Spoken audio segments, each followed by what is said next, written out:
오늘 하나님께서 저에게 주시는 말씀은 누가복음 말씀입니다. 누가복음 12장 4절에서 7절까지 말씀입니다. 내가 내 친구 너희에게 말하노니 몸을 죽이고 그 후에는 능히 더 못하는 자들을 두려워하지 말라. 마땅히 두려워할 자를 내가 너희에게 보이리니 곧 죽인 후에 또한 지옥에 던져넣는 권세 있는 그를 두려워하라. 내가 참으로 너희에게 이르노니 그를 두려워하라. 참새 5마리가 2아사리온에 팔리는 것이 아니냐. 그러나 하나님 앞에는 그 하나도 잊어버리시는 바 되지 아니하는도다. 너희에게는 심지어 머리털까지도 다 세신 바 되었나니 두려워하지 말라. 너희는 많은 참새보다 더 귀하니라. 아멘. 원스톱 서비스라는 말을 들어보셨나요? 원스톱 솔루션, 이런 얘기들이 요즘에 많이 등장하는데요. 예전 같았으면 여러 단계를 거쳐서 어떤 문제를 해결할 수 있게 되어지는 것이 지금은 딱 한 단계만 거쳐도 다 해결된다는 말이죠. 또 예전 같으면 여러 가지 물건을 사려면 그 물건을 사는 곳을 가게 들려서 사야 됐는데, 요즘은 마트 하나만 가도 식료품에서부터 시작해서 잡화, 그리고 공구, 전자제품, 컴퓨터 이르기까지 한 마트에서 다 살 수가 있습니다. 뿐만 아니고요, 저녁이 되어서 내일 아침 먹을 것이 준비가 안 되면 인터넷을 열어서 클릭 몇 번을 하면 바로 다음날 새벽에 집 앞까지 다음날 아침을 준비할 수 있는 식료품이 배달되기도 하지요. 굉장히 편리한 세상을 살고 있습니다. 모든 것이 한 번에 이루어지는 그런 편리함을 저도 누리고 있는데요. 제가 삶이 두려움을 만날 때라는 제목의 시리즈를 설교를 하다 보니까 주위에서 들리기를 많은 분들이 지금 당장 내가 어려운 두려움을 만났을 때 이 두려움을 해결할 수 있는 솔루션이 있나요? 방법이 있나요? 이런 이야기를 듣게 됩니다. 목사님, 우리가 두려움을 만났을 때 어떻게 지금 적용해서 이 두려움을 이기게 되는지 그 방법을 좀 알려주세요. 쉽게 말하면 원스톱 솔루션 같은 것이 있냐는 것이죠. 제가 답을 미리 좀 드리면 죄송하지만 그런 솔루션은 성경에 없습니다. 죄송합니다.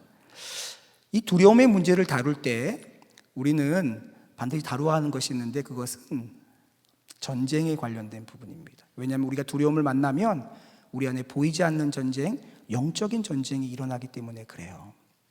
그런데요, 이 두려움의 문제를 만나면 영적인 전쟁이 일어나는데, 저는 이 영적인 전쟁에 대해서 조금 전에 말씀드렸던 원스톱 솔루션, 단번에 해결되는 일이 있다라고 생각해 왔었습니다. 제가 고등학생들의 전도사로 있었을 때의 일입니다. 아이들을 데리고 수련회에 가게 되었는데, 수련회 첫째 날 저녁 집회를 마치고 숙소로 돌아갔는데 갑자기 불러서 그 부른 곳으로 달려가 보니까 고등학생 아이 중에 한 명이 바닥에 누워서 몸을 막 떨면서 이상한 소리를 하고 있는 거예요. 저녁 집회를 마치고 바로 그 다음에 아이가 그런 상태에 빠지고 나니까 이게 영적인 공격이구나 싶은 생각이 들더라고요. 모든 사람이 저를 보고 있고요. 어쩌겠어요. 제가 선생님들을 불러서 같이 그 아이를 붙잡고 기도하기 시작했습니다. 하나님, 이 아이를 건져주세요. 이렇게 기도하다가, 기도를 하는데도 아이가 전혀 달라지는 게 없고 계속 몸을 흔들고 막 이상한 말을 하고 막 그러는 거예요. 그래서 이제는 영적인 싸움이다 싶어서 선포하기 시작했습니다. 내가 예수 그리스도의 이름으로 명하노니 이 더러운 귀신아, 이 아이에게서 떠나갈지어다 선포했어요. 그렇게 선언했는데도 불구하고 아이는 똑같은 상태에 있는 거예요. 그래서 똑같이 선포를 몇 번이나 했는지 몰라요. 조금씩 다른 것들을 말하기도 하고 선포했는데, 한 가지 특이할 만한 것은요, 제가 그 아이를 붙잡고 기도하는 시간이 길어지면 길어질수록 제 목소리는 점점점 올라가고 제 톤은 점점점 거칠어지고 제 말은 점점점 윽박 지르듯이 말하기 시작했다는 겁니다.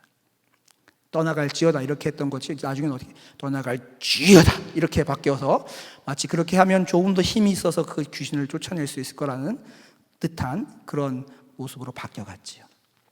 그러다가 기도가 거의 끝날 때쯤 됐을 때는요, 제가 기도를 하는 건지 아니면 사단에게 소리를 지르고 있는 건지 분간을 못할 정도까지 가게 되었습니다. 그렇게 기도를 한참을 해서 한 시간 정도 하고 나니까 아이가 그 막 떨던 게 멈추고 잠잠해지고 아이가 다시 정상으로 돌아왔습니다.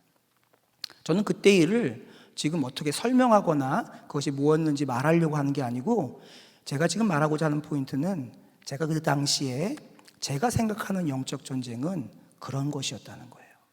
그래서 저의 마음에 두려움이 찾아왔을 때 저는 비슷하게 반응을 했습니다.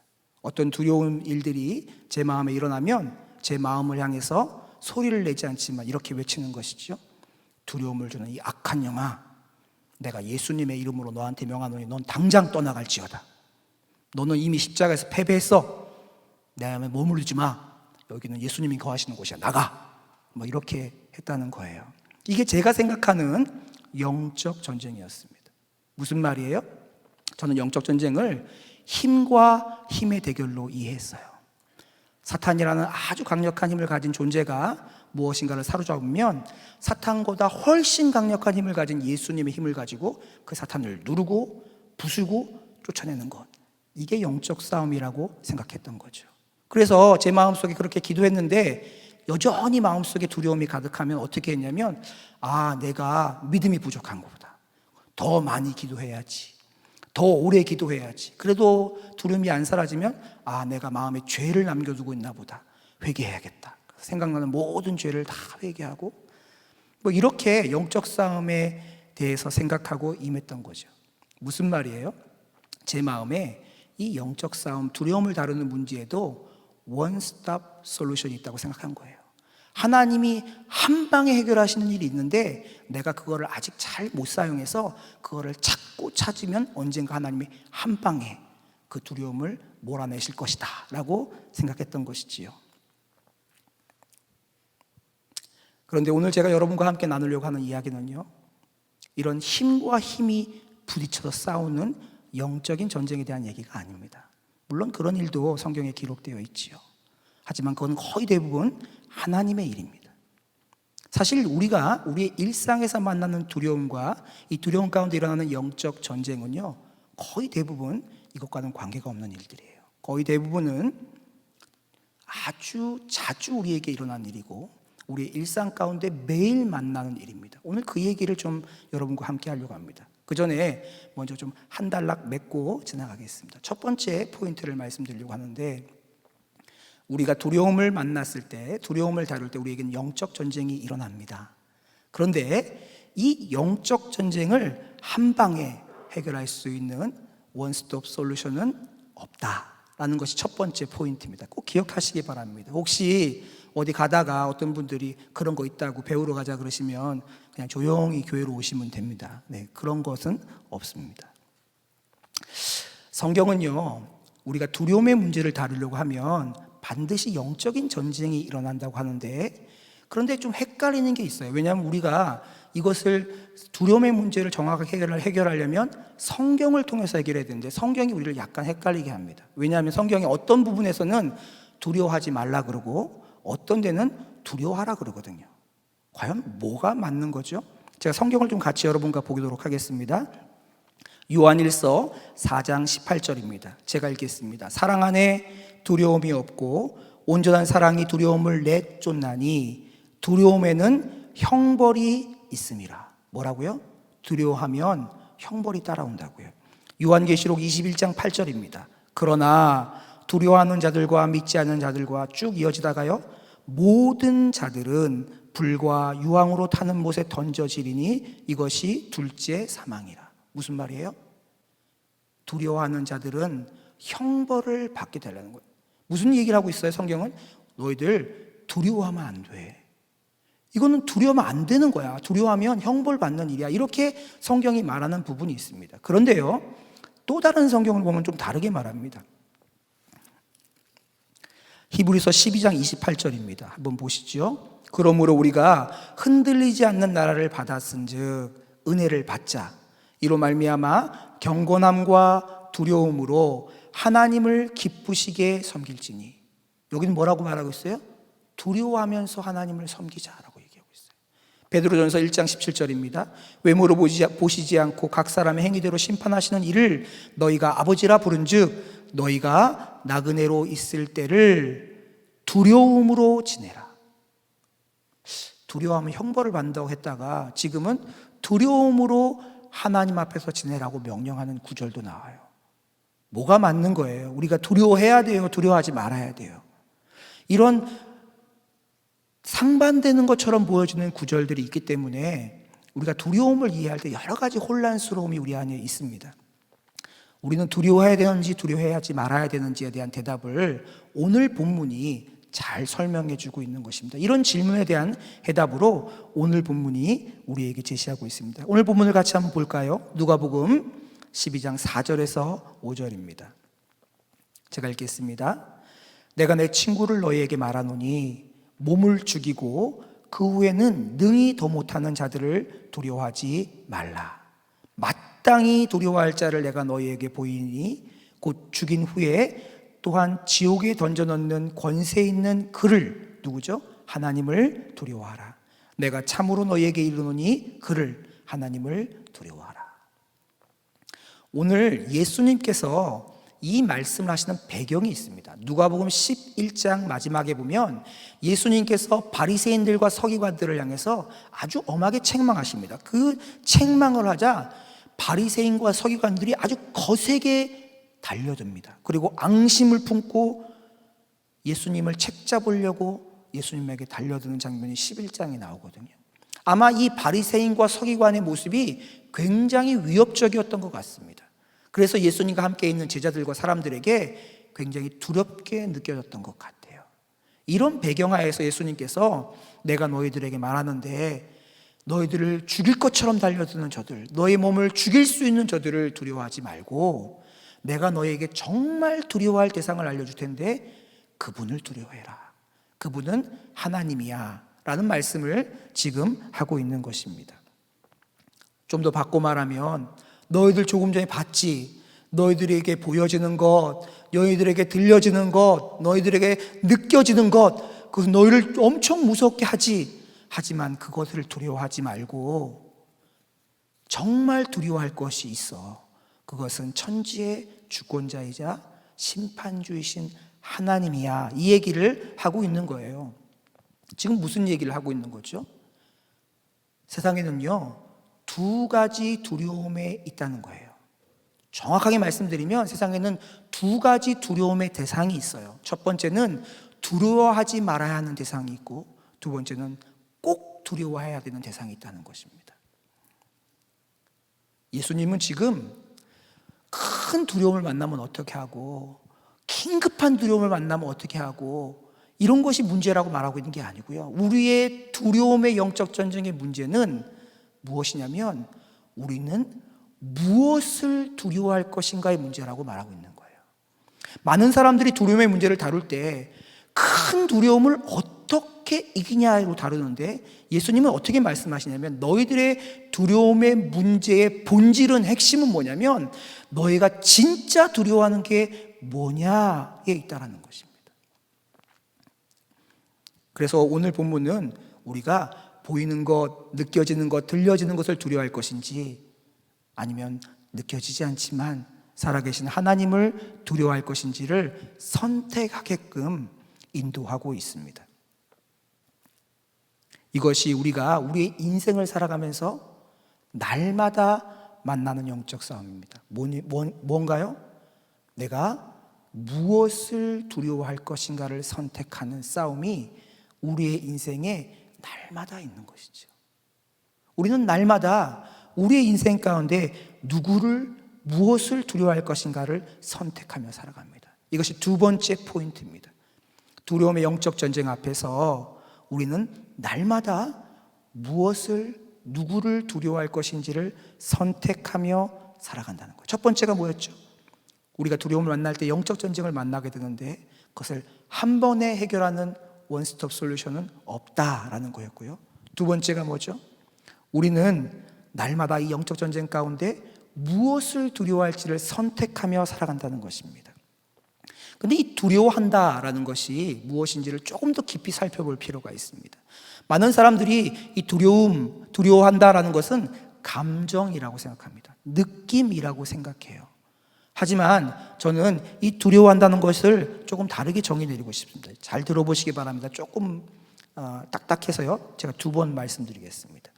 사실 우리가 무엇인가를 두려워한다는 것은요, 그 두려워하는 대상을 믿고 의지하고 그 두려움의 기초 위에서 살아가는 것입니다. 다시 말씀드립니다.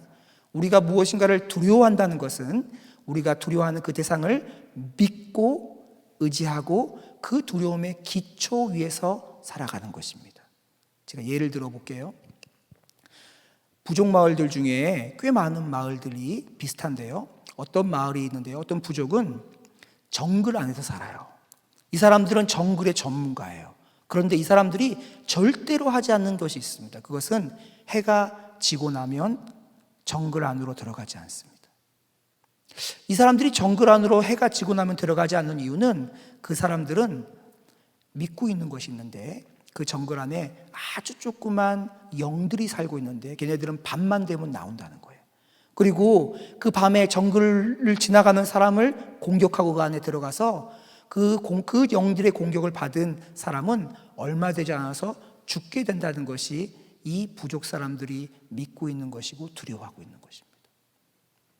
이 부족 사람들은 뭘 느끼고 있는 거죠? 단지 두려움을 느끼고 있나요? 아니요. 그 사람들이 믿고 있는 그것을, 그 작은 영들을 믿고, 그리고 그들이 믿고 있는 그 사실에 의지해서 그 기초 위에서 살아가고 있는 거죠. 이건 비종민들에게만 일어나는 일인가요? 그렇지 않습니다.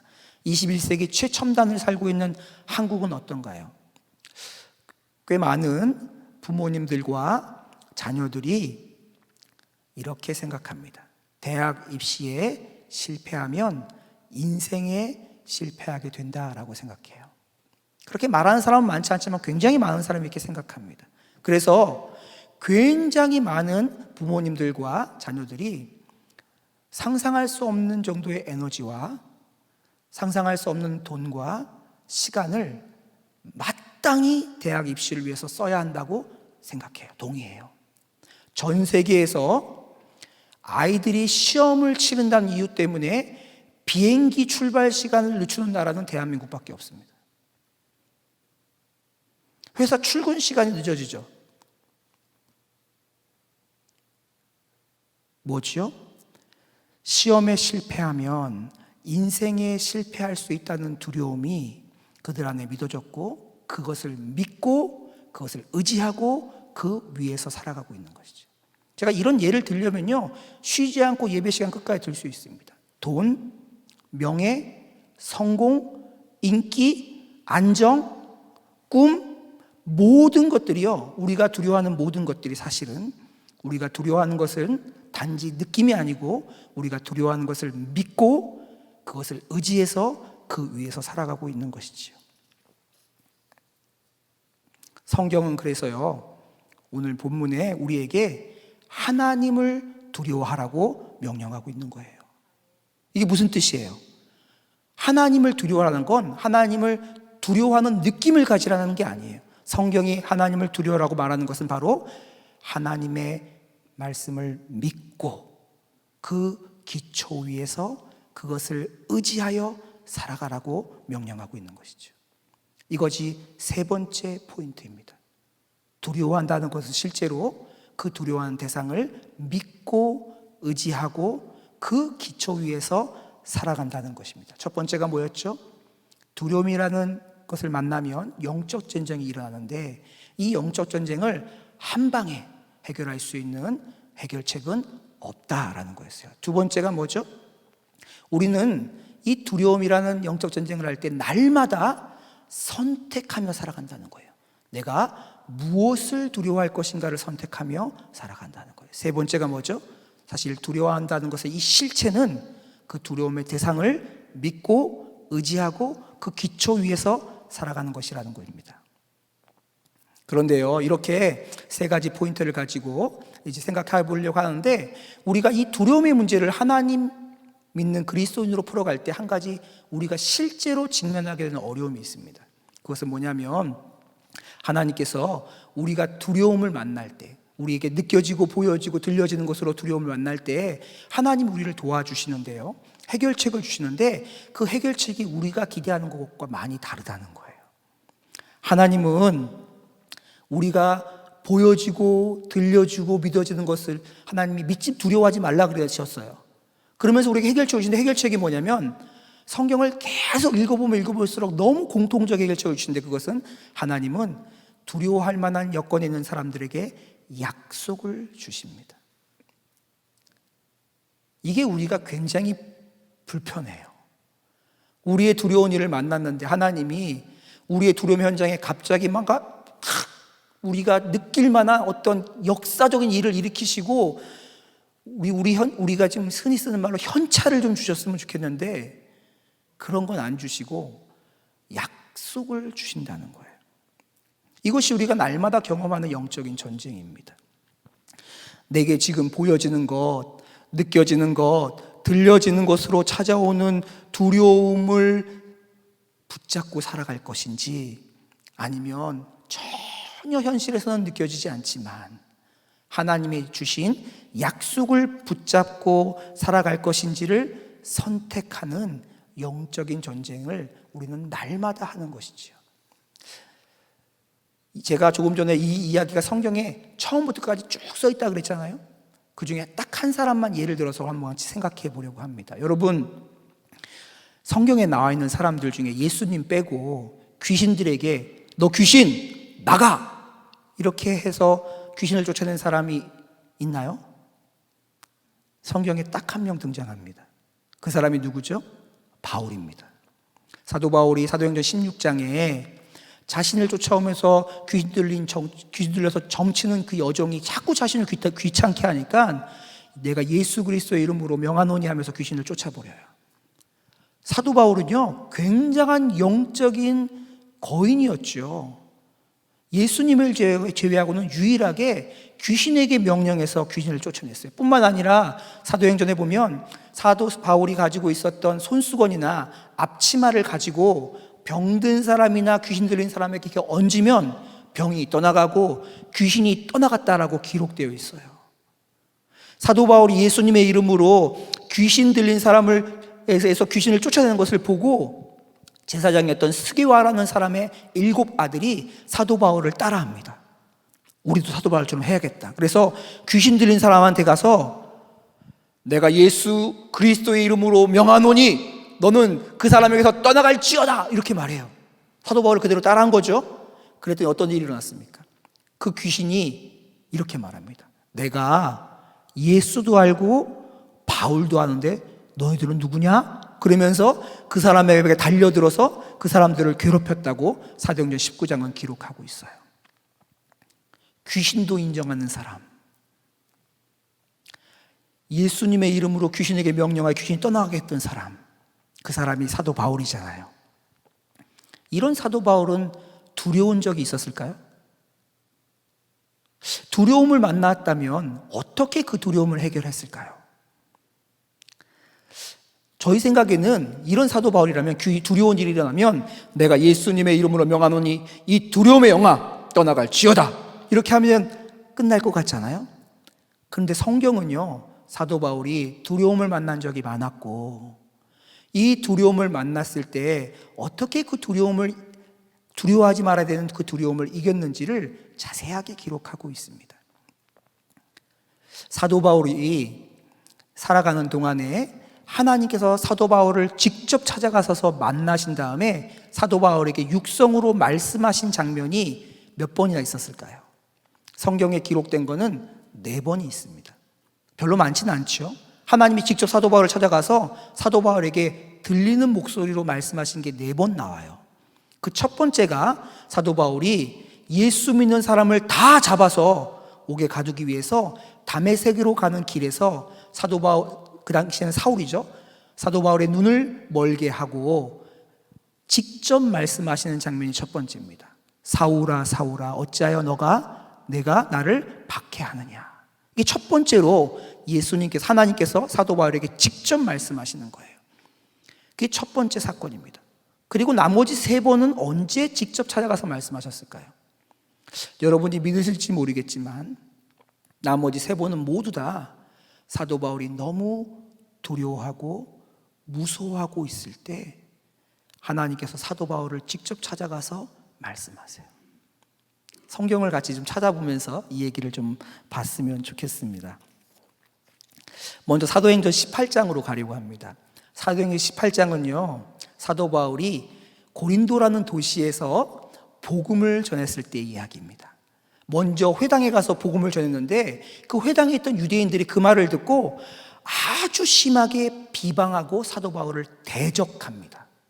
그래서 더 이상 사도 바울이 회당에서 복음을 전하지 않죠. 근데 그때 사도 바울의 마음이 굉장히 무섭고, 그리고 사도 바울의 마음이 위축되어서 말하지 말아야 되나? 이런 생각이 들었던 것 같아요. 그걸 어떻게 하냐고요? 성경에 기록되어 있거든요.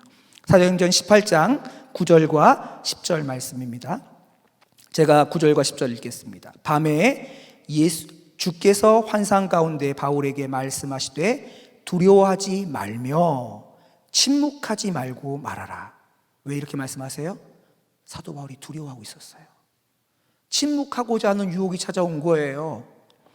내가 너와 함께 있음에 어떤 사람도 너를 대적하여 해롭게 할 자가 없을 것이니. 이것이 하나님께서 사도 바울에게 직접 찾아가서 말씀하신 두 번째 사건입니다. 세 번째는 언제일까요? 사도행전 23장으로 가면 나옵니다. 사도행전 23장은요, 사도 바울이 3차 전도여행까지 다 마치고 예루살렘에 들어갔을 때 예루살렘에 있는 유대인들이 사도 바울의 소식을 듣고 이는 상종을 못할 사람이야, 이는 아주 회개한 사람이야, 이 사람을 반드시 죽여야 돼 하면서 소요 사태가 일어납니다.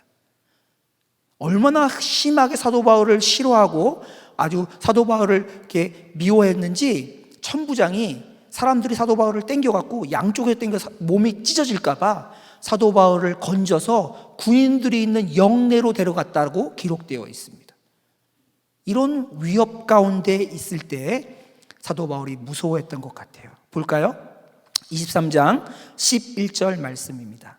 그날 밤에 주께서 바울 곁에 서서 이르시되 담대하라. 왜 이렇게 말씀하시죠? 두려워하고 있는 거예요. 내가 예루살렘에서 나의 일을 증언한 것 같이 로마에서도 증언하여야 하리라. 이것이 세 번째 사도 바울에게 직접 말씀하신 장면이에요.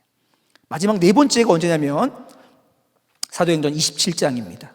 사도행전 27장은 이렇게 로마의 군사들에게 호송이 되어서 로마의 황제인 가이사가 있는 곳으로까지 가서 자기를 변호하고 싶어서 배를 타고 호송돼서 로마로 가는 길에 이 배가 커다란 풍랑을 만나게 됩니다.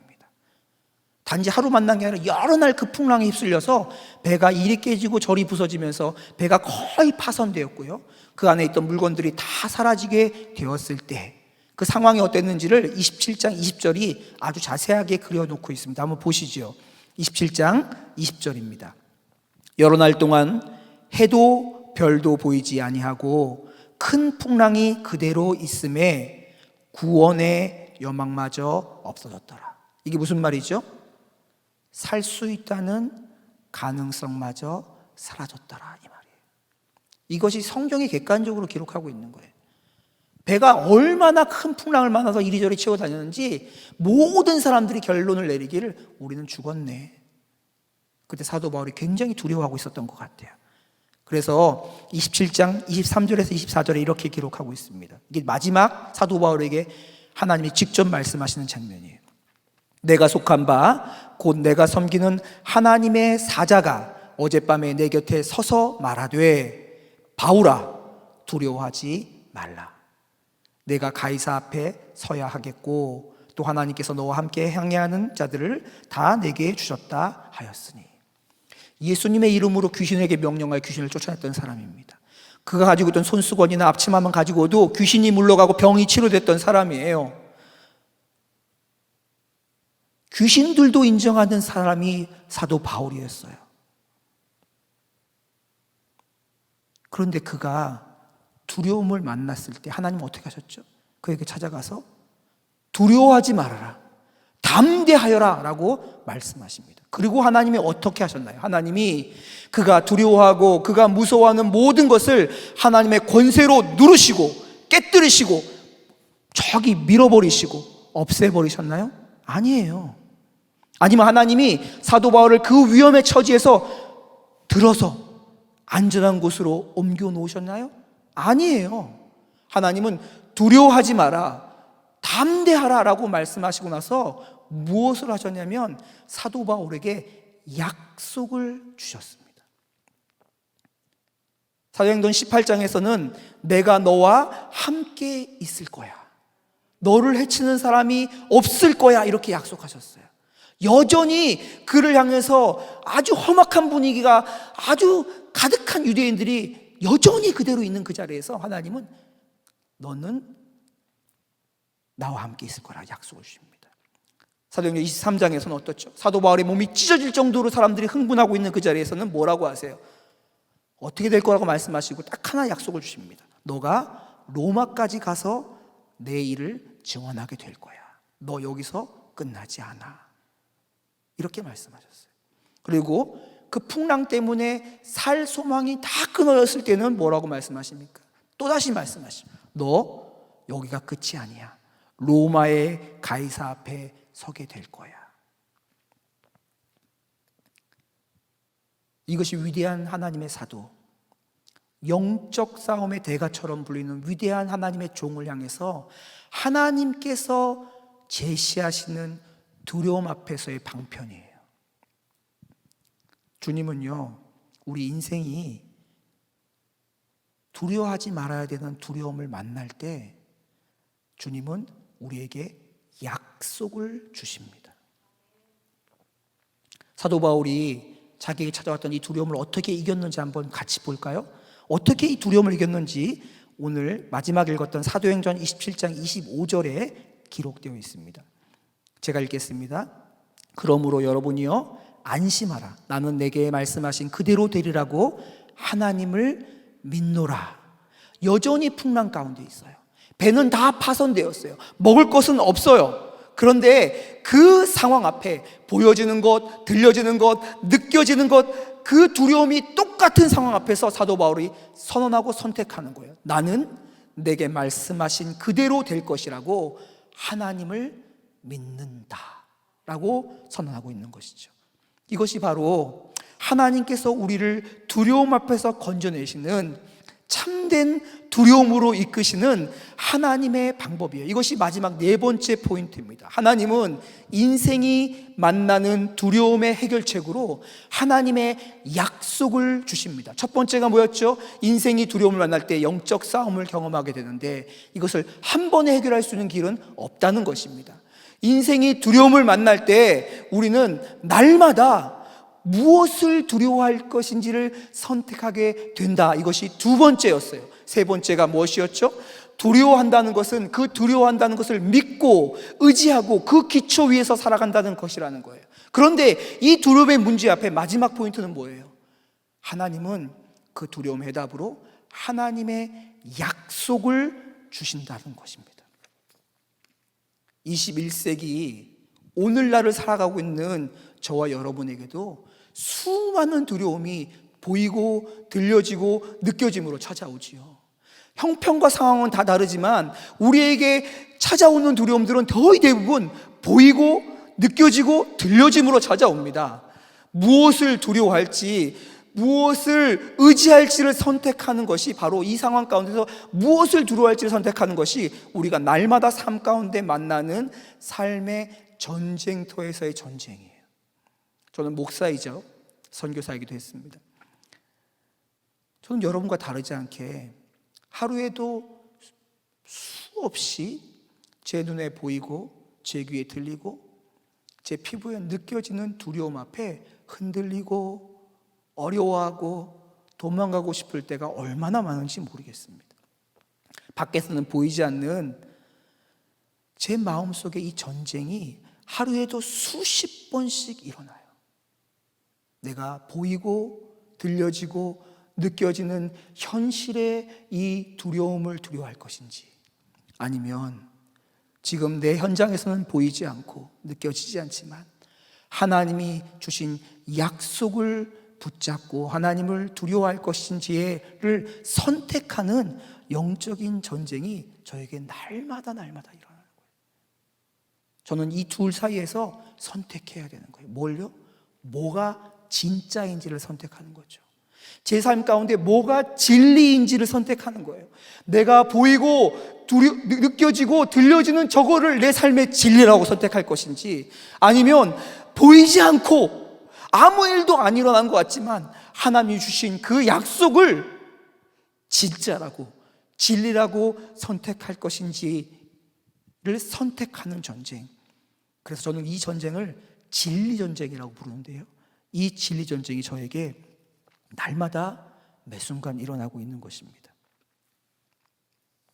주님은 이런 전쟁을 하는 우리들에게 오늘 누가복음 12장 말씀을 통해서 뭐라 그러세요? 두려워하지 않아도 되는 자들을 두려워하지 말고, 보이고 들리고 느껴지는 것을 두려워하지 말고, 참으로 두려워해야 되는 하나님을 두려워하라고 명령하시면서 그 이유를 그 다음 절에 기록해 두셨습니다. 그것이 오늘 우리가 읽었던 본문의 12장 6절과 7절입니다. 제가 읽겠습니다. 참새 5마리가 두 아사리온에 팔리는 것이 아니냐. 그러나 하나님 앞에는 그 하나도 잊어버리시는 바 되지 아니하는도다. 너희에게는 심지어 머리털까지 다 세신 바 되었나니 두려워하지 말라. 너희는 많은 참새보다 더 귀하니라. 하나님을 두려워하라고 명령하신 예수님께서 그 이유를 뭐라고 말씀하세요? 그 이유를 봐라, 저기 너희들 위협했던 저 바리새인과 서기관들 봐, 얍 하면 다리가 확 부러졌으면 얼마나 믿음직했겠어요? 그렇게 안 하셨어요. 하나님 어떻게 하셨냐면 또 약속을 하세요. 너희는 저기 날아가는 저 참새들보다 귀해. 하나님이 저희들을 돌보시는데 하물며 너희일까 보냐. 너희는 머리털까지 세신 바 되었어. 이것이 내가 너에게 주는 약속이다. 그러니 참으로 두려워할 자를 두려워해라 라고 말씀하고 있는 것입니다. 사랑하는 여러분, 이것이 우리들이 날마다 경험하고 있는, 날마다 만나고 있는 영적인 전쟁이에요. 예수님의 말씀이 믿어지면 더 이상 바리새인들이 두렵지 않은 거지요. 하지만 하나님의 말씀을 두려워하지 않으면 우리는 어떤 것을 선택할다 할지라도 우리에게 보여지고 들려지고 느껴지는 것을 두려워하며 살아가게 됩니다. 사랑하는 여러분, 여러분의 가장 치열한 삶의 전쟁은 여러분이 진정으로 누구를 두려워하는가, 무엇을 두려워하는가의 전쟁입니다. 좀 바꿔서 설명드리면 무엇이 여러분에게 진짜라고 믿어지시나요? 보이고 들리고 느껴지는 그 두려운 것이 진짜라고 믿어지시나요? 아니면 보이지 않지만 아무 일도 일어나는 것 같지 않지만 주님께서 약속하셨기 때문에 그 말씀이 진짜라고 믿어지시나요? 어떤 분은 이렇게 말씀하실 것 같아요. 바울이 두려워할 때는 하나님이 직접 찾아가서 말했잖아요. 저는 못 들었어요. 여러분, 그래서 하나님께서 우리에게 성경책을 주셨어요. 바울에게는 딱 3번 찾아가서 말씀하셨는데 하나님의 말씀에 우리를 향해서 절대로 변할 수 없게 하시려고 기록된 문자로 우리를 향한 하나님의 약속들을 낱낱이 기록해서 우리에게 전해주셨습니다. 그러면 오늘 우리를 초청하고 있습니다. 너희들 두려워하지 말아야 되는 것을 두려워하지 말고 참으로 두려워해서 그것을 믿고 의지하고 그 위에 살아가야 되는 하나님을 두려워하라 말씀하시며 여러분을 초대하고 있습니다. 이 시간 같이 찬양하며 우리의 마음을 고백하는 시간 가졌으면 좋겠습니다. 가사를 생각하시며 같이 찬양하겠습니다.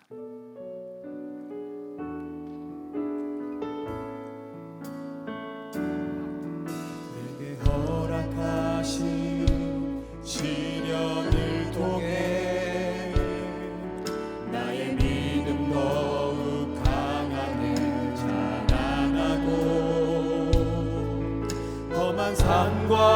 세월적이 지나는 동안 주께 더 가까이 나를 이끄시네.